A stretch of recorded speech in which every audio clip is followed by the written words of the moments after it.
Hi friend, welcome to my channel. இன்றைக்கி நம்ம பார்க்க போகிறது கேனரா பேங்கோட பேயிங் ஸ்லிப்பு அഥவா கேஷ் டெபாசிட் ஃபார்ம் எப்படி ஃபில் பண்ணுறது, அதை பற்றி தான் நம்ம இன்றைக்கி இந்த வீடியோவில் பார்க்க போகிறோம். வீடியோ பிடிச்சிருந்தால் லைக் பண்ணிக்கோங்க. அது மட்டும் இல்லை, நம்ம சேனல் ஃபஸ்ட் டைம் விசிட் பண்ணுறவங்களா இருந்தால் சேனல் சப்ஸ்கிரைப் பண்ணி பக்கத்தில் காண்ற பெல் ஐக்கன் கிளிக் பண்ணி ஆள் கொடுங்க. ஓகே, வீடியோக்குள்ளே போகலாம். பேயிங் ஸ்லிப் எடுத்ததுக்கப்புறம் ஃபஸ்ட்டு நம்ம இங்கே ரைட் சைடை ஃபில் பண்ணலாம். ஃபஸ்ட்டு பேங்கோட பிரான்ச் நேம் ஃபில் பண்ணணும். அடுத்ததாக டேட்டு மென்ஷன் பண்ணணும். நெக்ஸ்ட்டு எந்த அக்கௌண்ட்டுன்னு செலக்ட் பண்ணிக்கோங்க. சேவிங்ஸ் அக்கௌண்ட்டா, கரண்ட் அக்கௌண்ட்டா, அல்லாட்டா ஓடி அக்கௌண்ட்டா, எந்த அக்கௌண்ட்டுன்னு இங்கே செலக்ட் பண்ணிக்கோங்க. அடுத்ததாக இங்கே அக்கௌண்ட் நம்பர் எழுதணும். நெக்ஸ்ட்டு உங்கள் நேம் எழுதணும். அக்கௌண்ட் ஹோல்டரோட நேம் இங்கே எழுதிக்கோங்க. அடுத்து உங்கள் கைபேசி எண், மொபைல் நம்பர் இங்கே எழுதணும். அடுத்ததாக மெயில் ஐடி எழுதிக்கோங்க.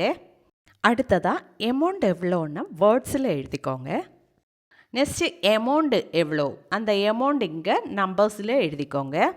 அடுத்ததாக கேஷ் டினாமினேஷன், இங்கே உங்கள் கையில் இருக்கிற 500 எவ்வளோ இருக்குது, 200 எவ்வளோ நோட்டு இருக்குது, 100 எவ்வளோ இருக்குது அப்படின்னு கவுண்ட் பண்ணி எழுதிக்கோங்க. அடுத்ததாக இங்கே உங்களோட சிக்னேச்சர் போட்டுக்கோங்க. இனி பேயிங் ஸ்லிப்போட லெஃப்ட் சைடு பார்க்கலாம்.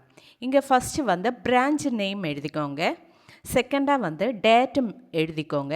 அடுத்ததாக எந்த அக்கௌண்ட்டுன்னு செலக்ட் பண்ணிக்கோங்க. அடுத்ததாக இங்கே உங்கள் அக்கௌண்ட் நம்பர் எழுதிக்கோங்க.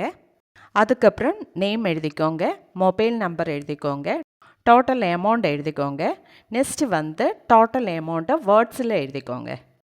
எப்போது 50,000 டெபாசிட் பண்ணணுன்னா இங்கே பேன் கார்டு நம்பர் எழுதிக்கோங்க. ஓகே, இது மாதிரி தான் கேனரா பேங்கோட பேயிங் ஸ்லிப்பு ஃபில் பண்ணுறது. ஓகே ஃப்ரெண்ட், இன்றைக்கி நம்ம டிஸ்கஸ் பண்ணது கேனரா பேங்கோட பேயிங் ஸ்லிப்பு எப்படி ஃபில் பண்ணுறது, அதை பற்றி தான் நம்ம இன்றைக்கி பார்த்தது. ஓகே ஃப்ரெண்ட், வீடியோ பிடிச்சிருந்தால் மறக்காமல் லைக் பண்ணிக்கோங்க, ஷேர் பண்ணிக்கோங்க, கமெண்ட் பண்ணிக்கோங்க. Okay, thank you.